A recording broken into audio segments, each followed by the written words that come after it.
దేవుడు చెప్పింది నా జీవితంలో ఉండాల్సిందే. దేవుని చిత్తం నెరవేర్చడానికి ఇష్టపడుతున్నావా, లేదంటే ఈ సొంత ఇష్టాన్ని నెరవేర్చడానికి ఇష్టపడుతున్నావా? దేవుడి విషయంలో ఇలా ఉండు అని చెప్పినప్పుడు అది నీకు కష్టం అనిపిస్తే ప్రక్కకు దోసేస్తున్నావా? అయ్యా, ఎంత కష్టమైన బాధ అయినా ఇష్టం లేకపోయినా దాని ప్రకారం చేయడం నాకు నేర్పించాయా. మార్కు సువార్త 4వ అధ్యాయం చివరి భాగం చదువుకుంటే యేసు ప్రభు అన్నారు, మనం నది ఈ పక్క నుండి ఆ పక్కకి వెళ్దాం అన్నప్పుడు ఒక దోణిని తీసుకొచ్చారు. ఆయన వారందరూ ఎక్కేశారు. కొంచెం దూరం వెళ్ళిపోయిన తర్వాత ఆ దోణిలో ఉన్నటువంటి ప్రజలందరికీ భయం. ఎందుకంటే వాతావరణం బాగలేదు, సముద్రంలో అలలు, తర్వాత తుఫాను వచ్చే పరిస్థితులు, ఇవన్నీ పరిస్థితుల్లో ఆయన శిష్యులు కేకలు వేస్తూ మేము చచ్చిపోయేలా ఉన్నాం బోధకుడా. యేసు ప్రభు పాపం అమరమును నిద్రిస్తున్నాడని వాక్యంలో ఉంది. యేసు ప్రభుకి ఏదైనా వెళ్ళమన్నాడు ఆ పక్కకి? ఆయనే కదా ఈ పక్క నుంచి ఆ పక్కకి వెళ్ళమన్నాడు. ఒకవేళ ఆ ధోనిలో శిష్యుల స్థానంలో మనం ఉంటే మనం ఏమంటాం తెలుసా? అయ్యా, నువ్వే కదయ్యా సుఖంగా ఉన్న ప్రాణాన్ని ఇలా వెళ్ళమన్నాం, ఇప్పుడేమో కష్టంలో వచ్చి పడ్డాం, మేము అక్కడ ఉంటే బాగుండేది, ఇక్కడికి వెళ్ళమన్నాం, మేము ఇప్పుడు చచ్చిపోయేలా ఉన్నాం, ఏంటి ప్రభా నీ పరిస్థితి అంటామేమో. కానీ శిష్యులు ఒక్కడు వెయిట్ చేశారు. వెళ్ళమన్న దేవుడే మమ్మల్ని కాపాడుతాడని ఏదో చిన్న ఆశ అంతే. ఈరోజు మన జీవితంలో దేవుడు ఏది అనుమతించినా సరే దాన్ని అంగీకరిస్తున్నామా? అది దేవుని చిత్తం, ఆ పని దేవుని చిత్తం, అలా ఉండడం దేవుని చిత్తమైతే నాకు కష్టమైన ప్రభువా నీ చిత్తము నెరవేర్చుట నాకు నేర్పించు అడగాలి. ఆ విధంగా యెషయాగ్రంథం 43:25 నేనే నా చిత్తానుసారముగా నీ అతిక్రమములను తుడిచివేయుచున్నాను. దేవుని చిత్తానుసారముగా ఆయన మన అతిక్రమములను తుడిచివేస్తున్నాడు. మన అతిక్రమములు తుడిచివేయబడడం అది దేవుని చిత్తానుసారమైన పని.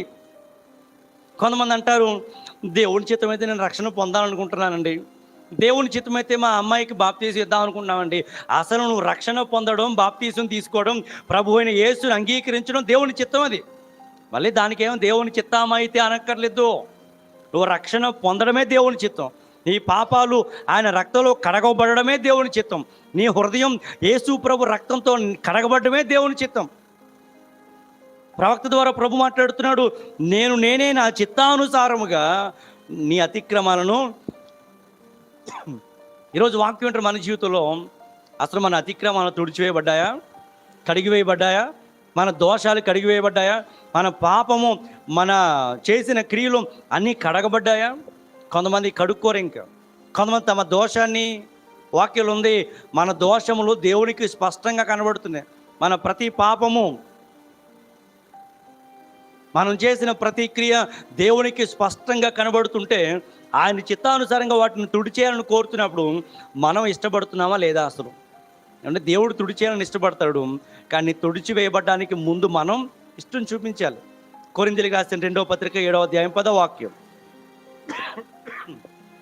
కొరింథీయులకు రాసిన 2వ పత్రిక 7వ అధ్యాయము 10వ వాక్యం. దైవ చిత్తానుసారమైన దుఃఖము రక్షణార్థమైన మారు మనసును కలుగచేయును.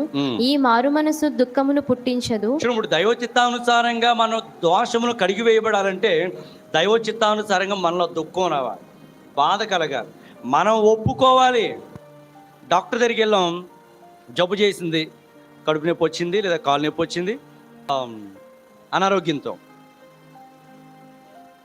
డాక్టర్ గారు మనల్ని చూసి అలా బెంచ్ మీద కూర్చోమా అన్నాడు.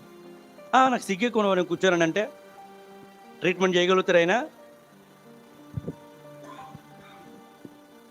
ఒకవేళ డాక్టర్ గారు, అమ్మ నీ కడుపులో కొంచెం గడ్డ ఉంది, కొంచెం స్కానింగ్ చేయాలమ్మా, టెస్టులు చేయాలి, అవసరమైతే ఆపరేషన్ చేయాలన్నప్పుడు, వద్దు డాక్టర్ గారు ఏం చేయొద్దండి, నేను మీ దగ్గర జస్ట్ చూపించుకోవడానికి వచ్చానంటే చెప్పండి, మన జబ్బు ఏమైనా తగ్గుతుందా?